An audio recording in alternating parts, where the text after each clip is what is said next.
1, 2, we are here. Who's there? I'm traveling in Egypt. And we're going to talk about just everything. Just waiting for some of you guys to get here. We got some exciting things coming to my channel. I've got some new videos coming out with Matthew Silver. There's going to be a series of them. They're that weird and wild, crazy stuff, performance artist stuff. Oh my gosh. You know Matthew Silver. Live streams are hard, but I'm doing it. Look at this view. I wanted to show you guys this view, my penthouse in Cairo. Look at this over here. Look, this is the view that I have. Hey, thank you. Name I can't read in Arabic. Look at this view. I love it. It makes me feel so good to have a good view out my window. See, my bedroom is through there where the sun is blocked off. I mean, look at this. Look at this land that we're in.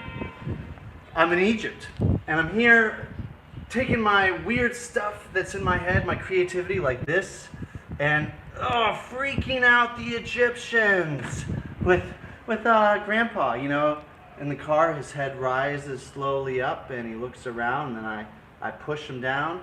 No, the Egyptian people are so wonderful. They're so kind and polite. I love Muslim people. Even though I was raised in a Christian nation, Muslim people are so honest, gentle spirits, kind and loving. There's something about Islam that really keeps the people behaving and law-abiding. When I'm in this place, when I'm in the Muslim world, I've always felt safe.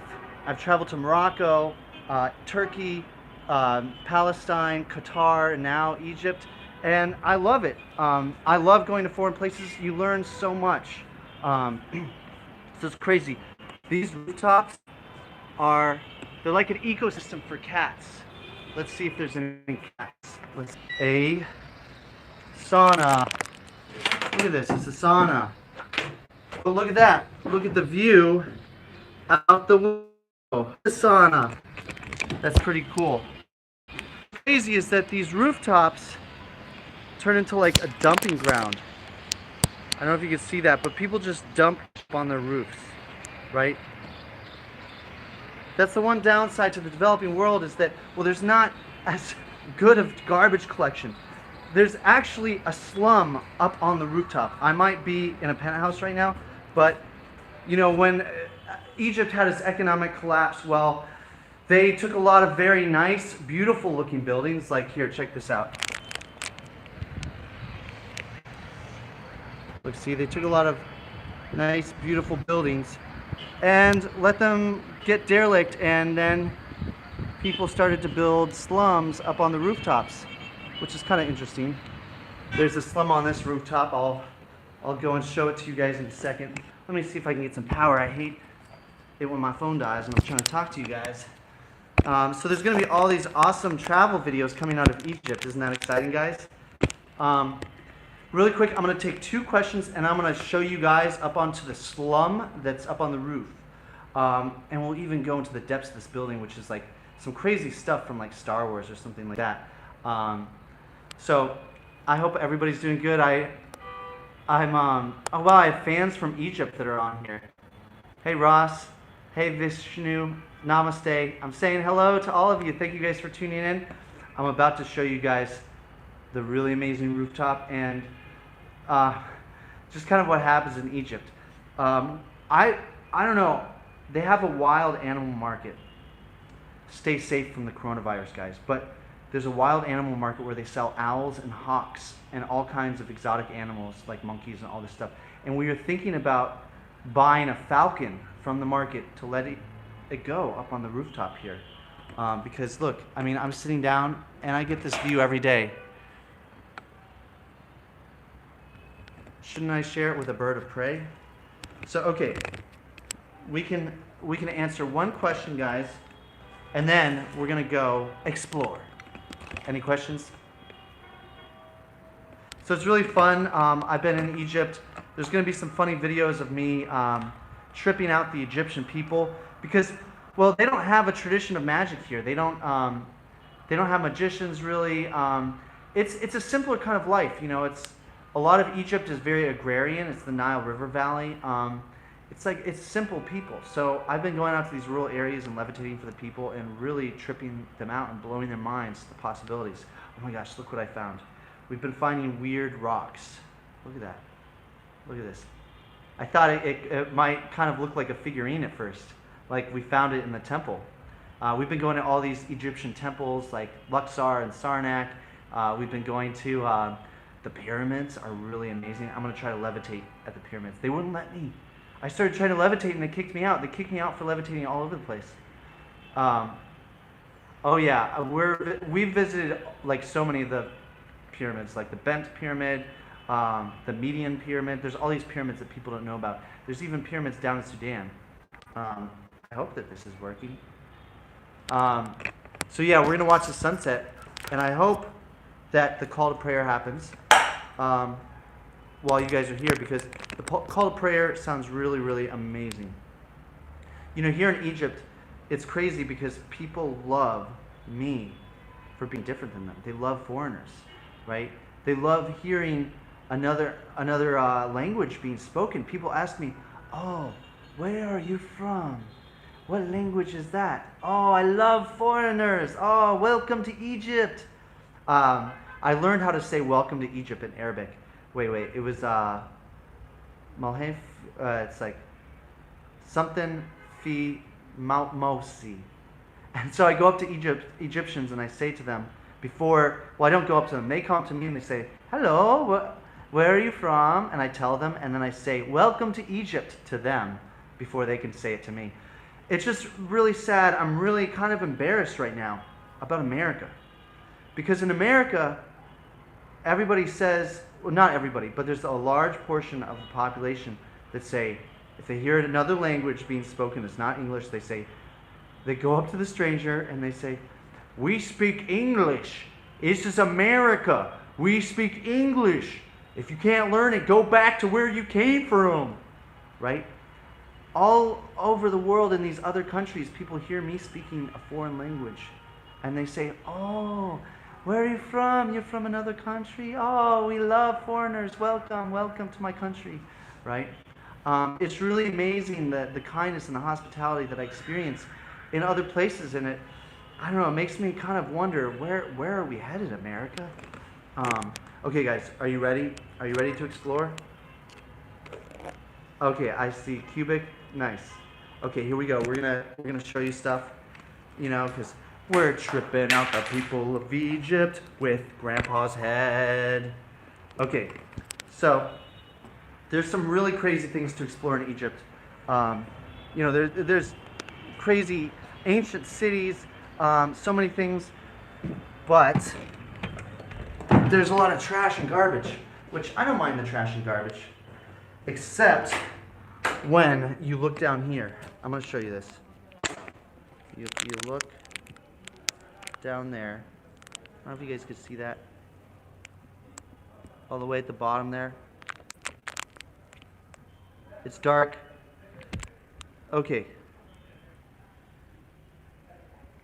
So, the point is at the bottom there, it's like 10 feet of garbage, right? That has been coming from up there, right? Because up there, see that? Okay. What I'm on is supposed to be the top floor of the building, but because Egypt had an economic downfall that was really created by the West, people build slums on the rooftops. Here, I'll show you up here. The top of the roofs are all covered in garbage, right? Watch, I'll show you.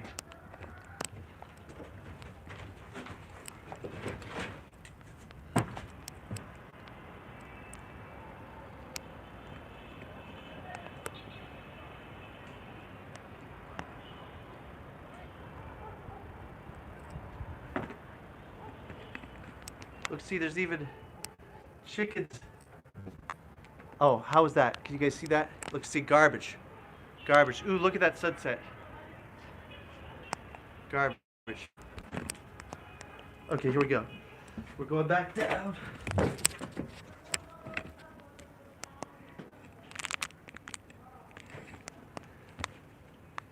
Look, see, chickens.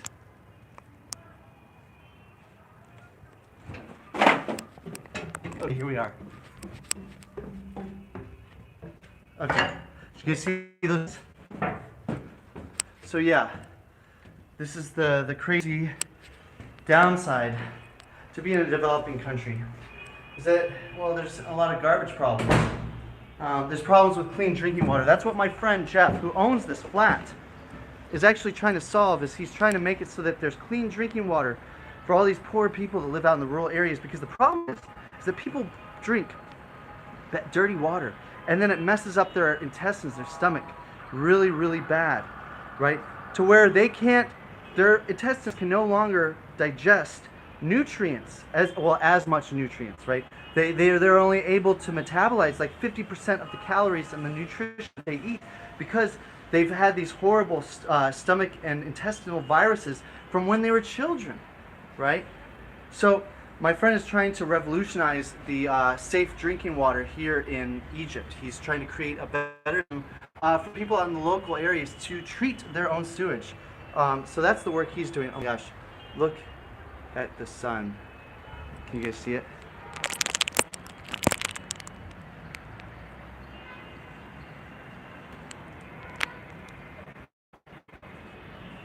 That's the sun right there.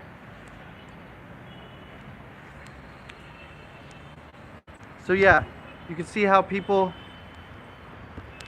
just leave trash up on the rooftops. They live up on top of the rooftops.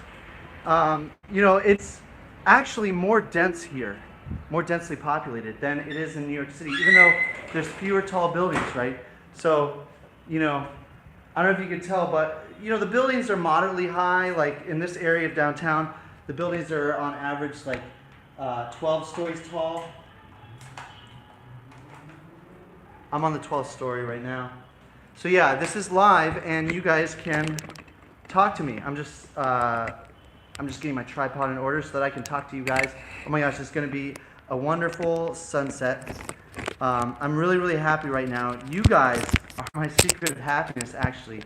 The friendships and connections that I build with all of you guys, you know, it makes me really, really happy. And I think that here's the one dilemma that I've been having with this idea of trying to figure out the key to happiness, is that a lot of academia is understands the key to happiness from a hunter-gatherer perspective, that we evolved as tribal creatures, you know, coexisting in a tribe, a social tribe. So it looks at happiness from this like social standpoint of you know, happiness is based on having meaningful social relationships and feeling as though we are appreciated and respected by our tribe, feeling like we are needed and have a valuable place within our tribe. That those are the most permanent, beneficial ways to be happy, that are healthy, you know, as opposed to using drugs. I mean, if you use drugs, you know, it makes you feel happy temporarily, but then you have to pay the piper, and it's not a good thing. So the problem with this academic understanding of happiness is it kind of leaves out introverts, right? It understands happiness as far as, oh, to be happy you need to have lots of friends and you know, feel like your friends appreciate and love you. Well, some people are just wired a little bit differently. You know, some people want to spend more time being alone. Some people are happier when they're at peace away from people, you know. Oh no, yes, I have tried salvia. Oh, you don't have a tricubic? Oh, Kevin, okay, now I'm listening to you guys. I'm watching you guys.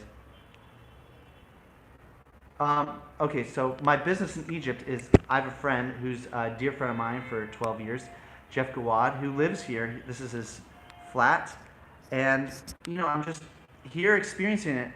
I came out this way because I had a gig in Russia.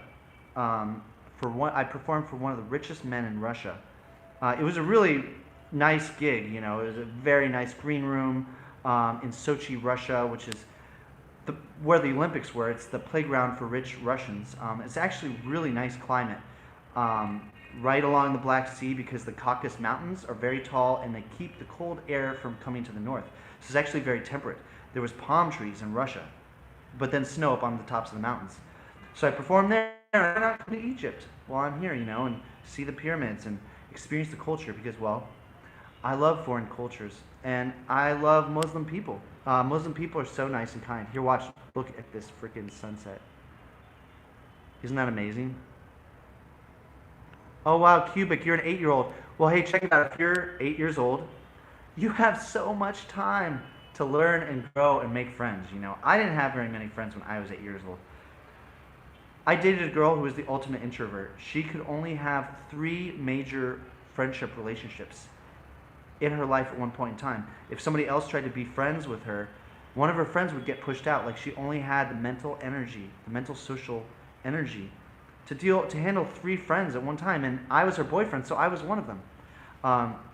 This is the thing, is that everybody has different levels of social intelligence. Some people, they're wired differently. They have different forms of intelligence. Be cool, stay in school. Okay, so now, I do want to do a more extensive video about the secret of happiness. I've been learning a lot of interesting things about Egypt. Muslims believe that if they build a mosque, they will get a free ticket to heaven, right?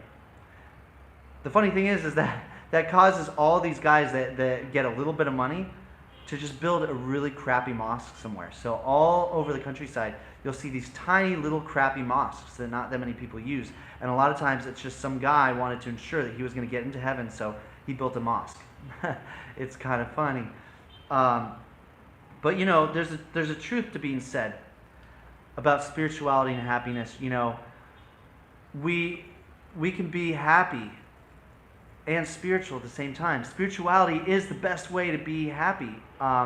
It might take the most work for that happiness, but it's the longest lasting happiness that we have. And I was thinking about how there's a spirit world and a physical world, and how they're separate, but the spirit world is here amongst us, right? It's just like another dimension. It's like another membrane that, like, say when you die, you pass through. That's why they refer to it as passing through. But our spirituality, our spiritual development is based off of the gifts that we are given. I have this friend who believes that his luck and his fortune is like whether or not the gods favor him. Hear that? Somebody's honking their horn. He believes that luck and fortune is whether or not the gods favor him. That's like whether or not he's being favored by the gods. And I tell him, no, it's the exact opposite. Your luck and fortune is the measure by which you're going to judge yourself by, right? Because you know all the gifts that you're given. You know all the attributes you have, your strengths, your weaknesses, right? And it's your goal in this lifetime to figure out how to best utilize those gifts you were given by Creator to best create God's kingdom on planet Earth. How to bring planet Earth a little bit closer to God's kingdom.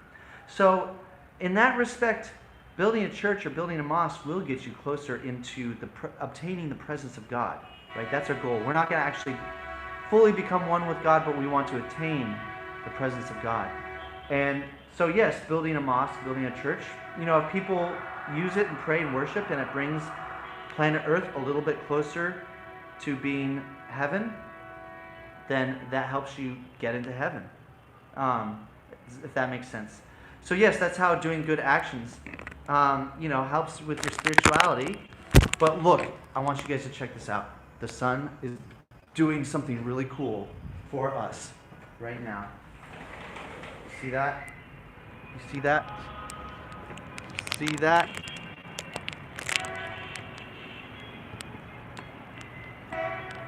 I'm zooming in. Wow. That's the sun. So, the penthouse that I'm in, we're humans, and the sad thing is part of our happiness is based on social standing, right? It's like, and this is like, it's weird because it's like, where do the introverts fit in? It's like introverts kind of get left out. They're kind of like the left-handed people of the world. Nobody they're kind of forgotten about when it comes to like these social experiments, or you know, the scientists that are doing these experiments about socialization and happiness, they're seeing the world through extrovert eyes, right?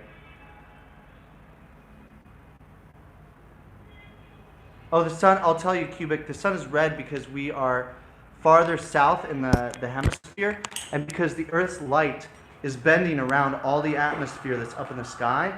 So the sky is actually tinting the sun red, right? Here, we'll look at it one more time.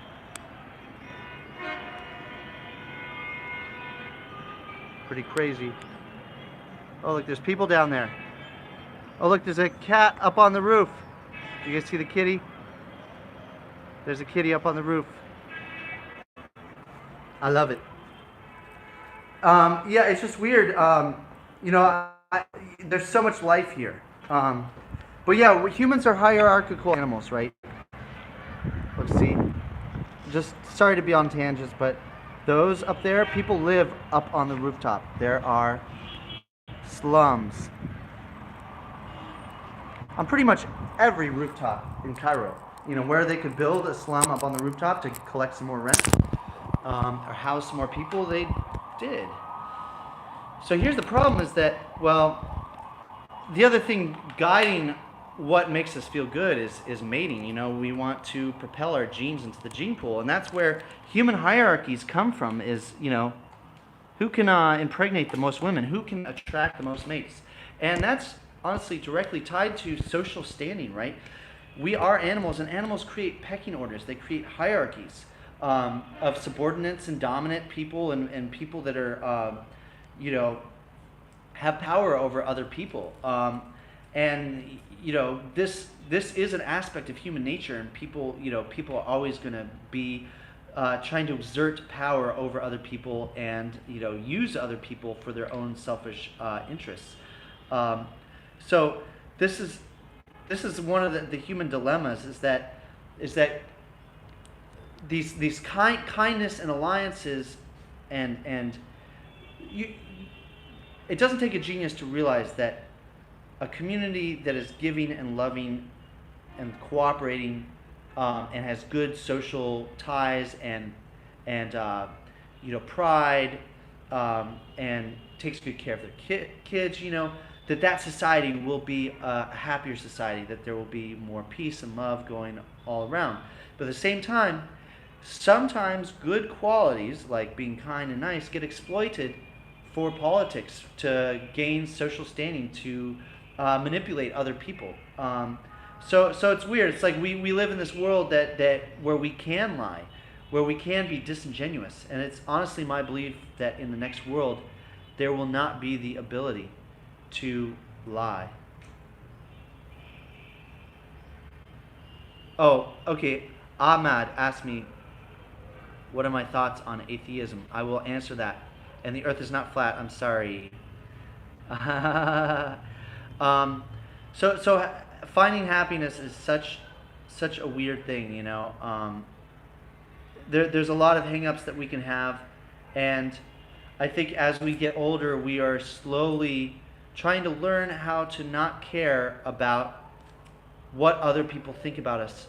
It's good to know and care about how our actions affect other people, and knowing that we are affecting other people in a positive way, you know, because, well, we are all one global consciousness, and if I punch you, it's like punching myself on the spiritual level, right? Not on the physical level. If I punch you, you're getting punched on the physical level, and I'm not getting punched. But we are all connected up in the spiritual plane, right? So when I punch you, it's felt in the spiritual plane by all of us, because we are all connected through that spiritual plane. You know, we all have this tether with our souls to the spirit world. You know, I have a lot more to say about just the secret of happiness, but you know, people try to climb this social hierarchy of getting status and controlling other people and being the boss and telling people what to do. You know, it feels good to be important. It feels good to be the big man, you know. But when you're up here on the top and you have the view, like, people can only look up at you, right? I'm up here and they're down there. And when you're up at the top, there's not that many people that can fit up at the top. It can be very isolating. It's why people, when they get to the top, they look down and they have everything. All of a sudden, this cold wind sweeps over them, and they realize they can't go up any higher. Maybe there's an aspect of mental well-being, of happiness, that is associated with our ability to continue to hope for something bigger. If there's nowhere else you can go higher, what more do you have to hope for? When you're up at the top, nobody else can identify with you. You're constantly struggling with the thought of, are people like talking bad about me behind my back? Are people calling me money bags behind my back? Rich people have a hard time relating to all the common people of society. And when you're born rich and you have everything, given the silver spoon and everything's at your fingertips, when you don't have to work very hard for anything that you achieve, nothing seems to matter, because you didn't have to work very hard for it. If you inherited all your money, you're not going to feel proud of yourself for the money that you have. You're not going to feel proud of your own abilities. If anything, you're going to feel isolated because, people will have a hard time. People will have a hard time relating to you. You'll have a hard time relating to other people and understanding the trials of other people, and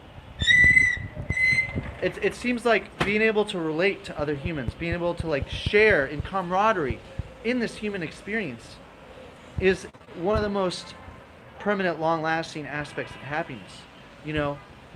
It's weird. It's like, say, being alone.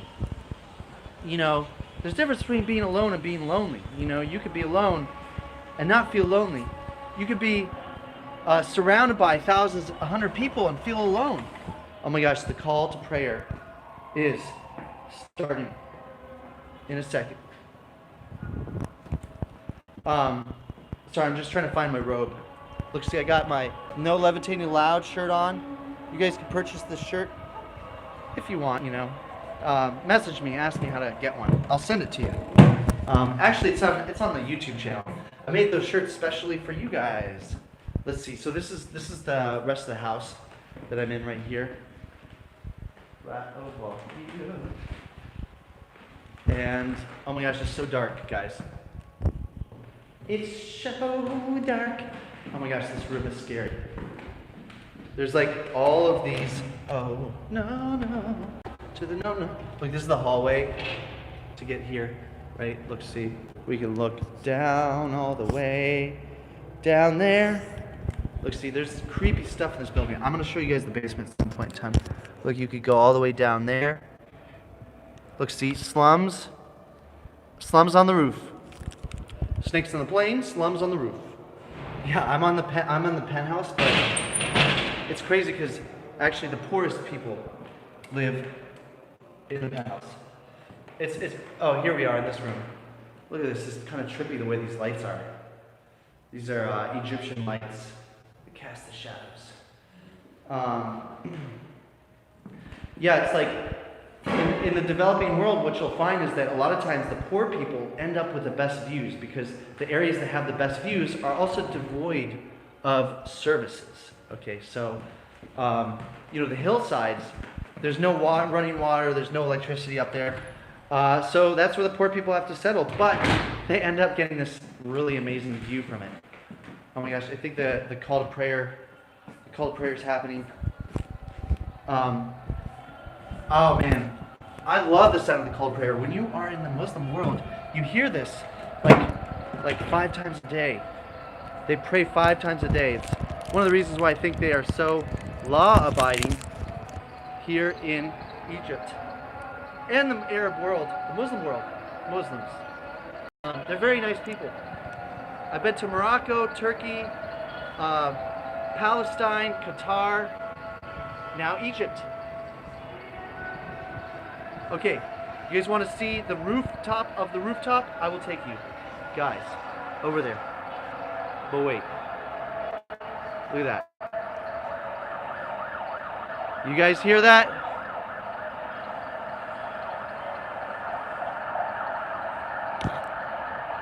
Okay, here we go. I'm just going to climb up there. Are you guys with me? So yeah, I don't know if my happiness conversation resonated with anybody. It's just it's just crazy. I hate to see people use each other and abuse each other, take advantage of each other. You know, um, we are all choosing how we wire our brains right now.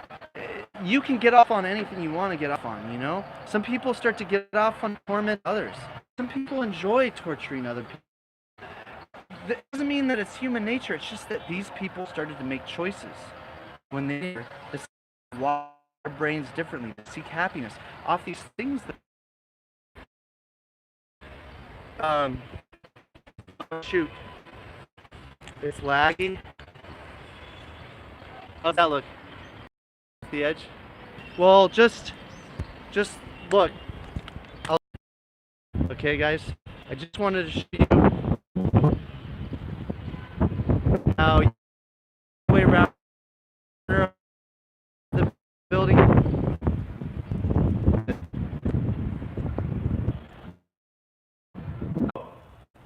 Whoa, I'm back. This is crazy.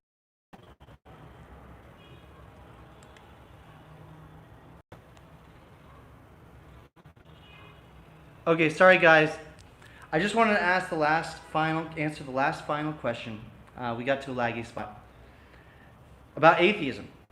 Here was the one intriguing thing that I realized about atheism. Atheism is kind of a contradiction in itself. Because what makes an atheist is that they say, we believe that there is nothing to believe in, right? But by saying we believe that there's nothing to believe in, they are believing in something, right? Isn't that weird, right? They believe that there is nothing to believe in. They believe that there's no God, right? It's a catch-22. It's a contradiction. So Baha'i, the religion that I am, that I was raised, that has helped me be happy. You know, the view makes me feel happy if I accomplished it. You know, my accomplishments make me happy. I'm proud of myself. I'm proud of who I am. And this is, you know, coming from being a tribal member, that I want to be a good, valuable member to my tribe, you know. And really, like, when you look at children being educated, like telling children that they're smart is very important, because then they grow to be that I'm one of the smart kids, and I'm going to be even more smart, right? Because I'm a smart kid, yay. So yeah, it's important to tell kids that they're smart, because then they will see that that's one of the gifts, the attributes that they have that they can utilize to help the tribe. That's what children are doing, is they're trying to identify, what am I good at? What are my strengths? And how can I be helpful to the tribe? You were a good boy. Good boy. So yeah, being up in the penthouse right now, I didn't earn this penthouse. This is my friend Jeff's penthouse. It's really nice to be up here, and it feels good having the view, but I don't feel proud of myself reaching the top, because I didn't do anything besides walk up, take the elevator. I took the elevator, not the stairs. But yeah, Baha'i believes that you don't have to be a Baha'i or Christian or any specific religion to get into heaven, right? That we are all supposed to investigate the truth for ourselves, independent investigation of the truth, and determine what our own beliefs are for ourselves. Nobody can tell you that you are in the wrong church. Nobody should tell you you're wrong for what you believe in. But the only thing that is important is that you believe in something greater than yourself, greater than this reality, right? And that's where the atheists go wrong, if they don't believe that there's a purpose, if they don't believe that there's a higher power or something beyond this physical world. You know, their attitude is, oh, well, if I can't see it, if I can't prove it's there, then it's not there. Well, there's something called the Higgs boson particle, right? There's CERN, this particle accelerator that they use to figure out some principles of quantum physics, and they're smashing these protons together, and this is how they discovered what quarks were. Well, they discovered the Higgs boson particle. That basically, when they smash apart quarks, right? Quarks are made up of two things that don't have mass, right? A quark shouldn't have mass, but there's this other thing called the Higgs boson particle that when it gets together with the cork, makes the cork have mass, right? Isn't that crazy? That it's just one is a wave and the other is energy, and then when they get together, it creates mass, right?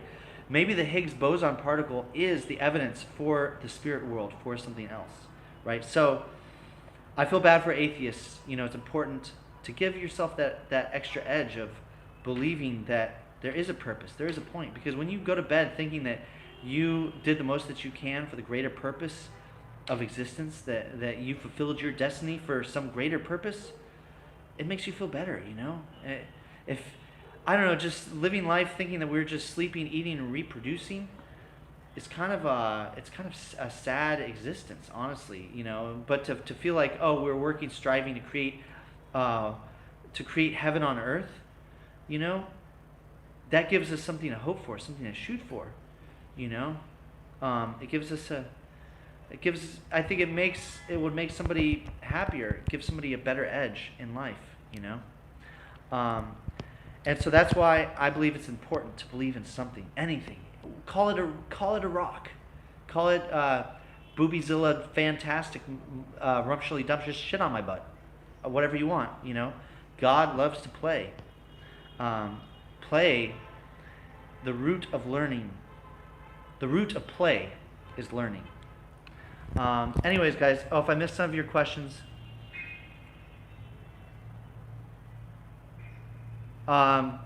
Gabrielle, I don't... Cosmology, what are you talking about? Astrology? I don't know. Anyways, I'm going to give you guys one last view. If you guys have any further questions to ask really quick while I'm up here on the rooftop, you should ask me because I'm going to go. I don't know. I don't know. I just came up with that at the top of my head. Look at this view. Look at the view. And that's my sauna. Not my sauna, but I love that sauna. Anyways, guys, I love and appreciate each and every one of you. Remember, you are the beautiful creation that you are today because God loves you for you. Nothing else, nothing less. There's no mess ups, there's no boo-boos, there's no mistakes. You're beautiful for who you are.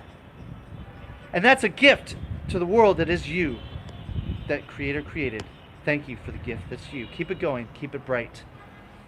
I always have so much to talk about. I don't know, it's been a crazy couple. Hi, Saeed. Look at this man. This man, he lives up on the roof. Saeed. Look at this man. Look at his eyes. This man grew up this high. This is an Egyptian man. This is one of the guys that lives up on the roof, and he helps Jeff. Look at his eyes. You can tell that this is a kind man. You could see into the eyes, the windows of the heart, that he is kind. You're very good. You're very good. You're very good man. Good man. Right? He grew up on this rooftop. He still lives on this rooftop. Right?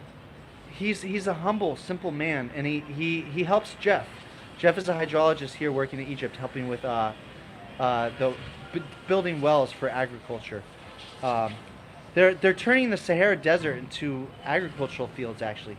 So this man, Saeed, right? He grew up humble, poor, up on that rooftop, up in the slums, and something about that life. He's a really good, honest man because he grew up with nothing, right? And it's just crazy how, living in poverty, sometimes it makes it easier to be spiritual. I think it's actually harder to live a spiritual life if you're rich. Like it says in the Bible, it's easier for a camel to pass through the eye of a needle. It's easier for a camel to pass through the eye of a needle than it is for a rich man to get into heaven. And this man right there, he is going to heaven. Because let me tell you, he's a man of service. He's so kind in his eyes. And, he might be Egyptian, he might speak Arabic, he might be Muslim. But he's a really good person.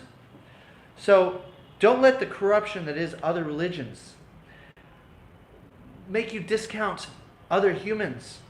Don't make the corruption that's in other religions make you think that other humans are subhuman for the religions that they were born into, that they believe in.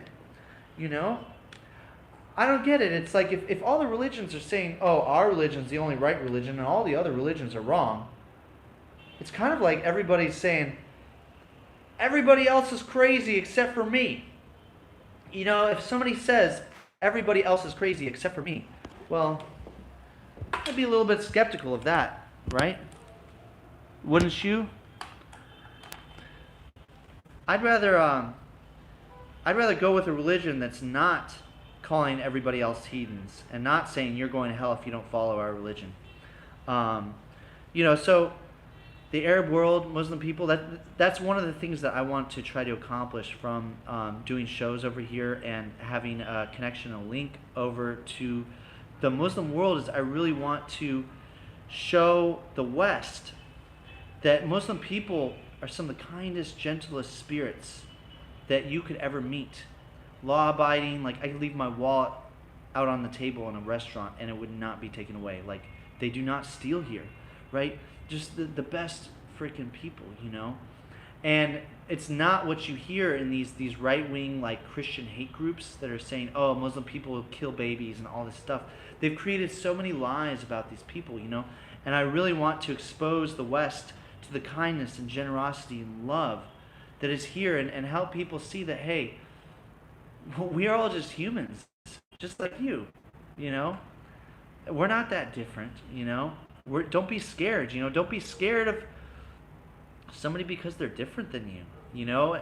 Realize that this anger, fear, and hate that is swirling around so much in the media and in the West is really being created to manipulate you, right? It's being created to manipulate your voting decisions.